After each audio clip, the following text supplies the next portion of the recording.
Hello and welcome. Facing difficulties. This is my shorthand title for chapter 24 of the Discourses of Epictetus. There is the book I'm using. If you haven't seen my previous videos, what I'm doing is I'm going chapter by chapter through the discourses and just giving sort of my own take on the discourses and how they relate to me personally in my life. The formal title of this chapter is How One Should Contend Against Difficulties, but I'm shorthanding that, like I said, to Facing Difficulties. So Epictetus starts out this discourse talking about character. Difficulties are a way, when we face difficulties in our lives, it's a way to measure our character, how we react then to the difficulty. And, he's making the argument here, I think, that our inner character and our inner self is something that we need to exercise. We need to work on it. It requires a constant, us to be constantly working with it to make it stronger. And he uses the example of an Olympic champion. Like you wouldn't go and face an Olympic champion wrestler without doing some preparation, without exercising, without sort of exercising your skills at wrestling. And likewise, you shouldn't really go, in order to face the difficulties of life, you should really have exercised and prepared to face those difficulties when they arise. And, so one way to do this, I think, is to think about what would happen. Like when I was reading this, what I was thinking about is something that happens, like maybe you lose your job. Like, so you do this thought exercise, like what would happen if I were to lose my job, or some other horrible thing, or I lost, or I had a car accident. Any sort of difficulty that comes along to our life, what would we do? We put ourselves theoretically into that position, and that way we exercise then our character.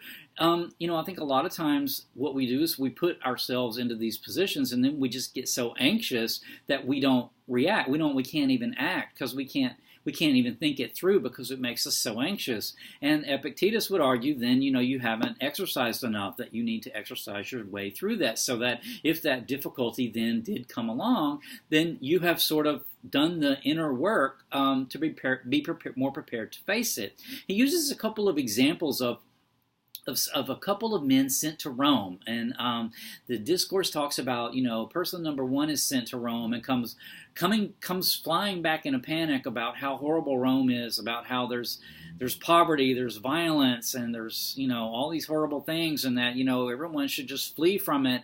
And so basically in just sort of a kind of a freaked out way, whereas another person goes and then comes back from Rome and sees the same things that person one did, but is able to report in a calm manner, in a rational way, like everything is there as it is, and in other words, the second person is able to face those difficult things that they saw in Rome, whereas the other person couldn't.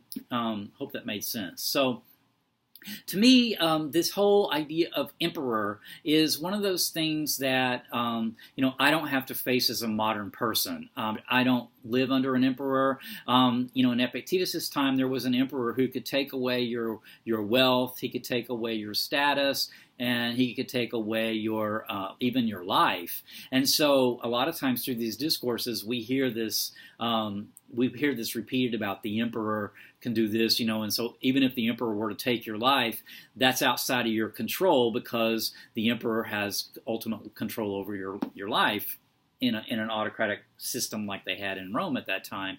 So, my interpretation of that as a modern person is to just make the emperor be a personification of difficulties in general. And then, because life in general could take life in general, set of circumstances in life can take away my status, could take away my wealth, could take away my life even, that I would have no control over any of those things. And so my challenge would be to how I face those difficulties, those things over which I have no control.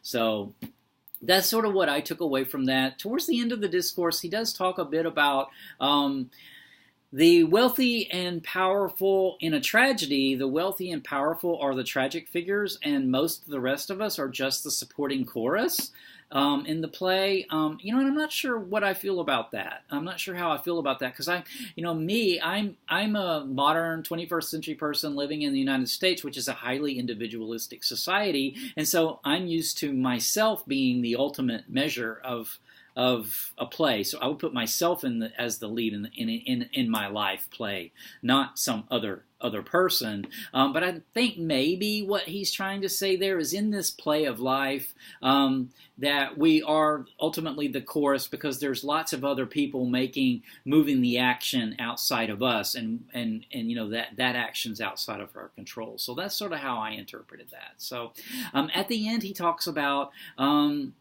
to be like a child in the sense of, not in the sense of, I guess, running away from difficulties like a child would in a sort of an undisciplined way, but that as a child does when they're playing and they get tired of the play, they ultimately just they just quit playing. They just decide to quit playing.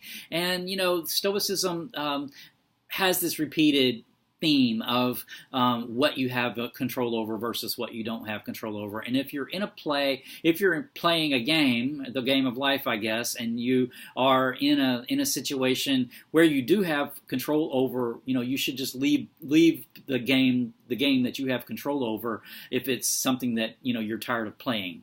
It's kind of how I interpreted that. And there could probably be several other interpretations in light of Stoicism too, but that's sort of what my takeaway from that was. So I'm going to leave it at that. The next chapter is chapter 25, and it's called On the Same Theme. And I kind of read through this chapter, and it doesn't, at first read through, does not exactly seem to be on the same theme as chapter 24, but I'll read through it a little more carefully and then have a chat coming up about it very soon. So stay tuned. Take care. Bye.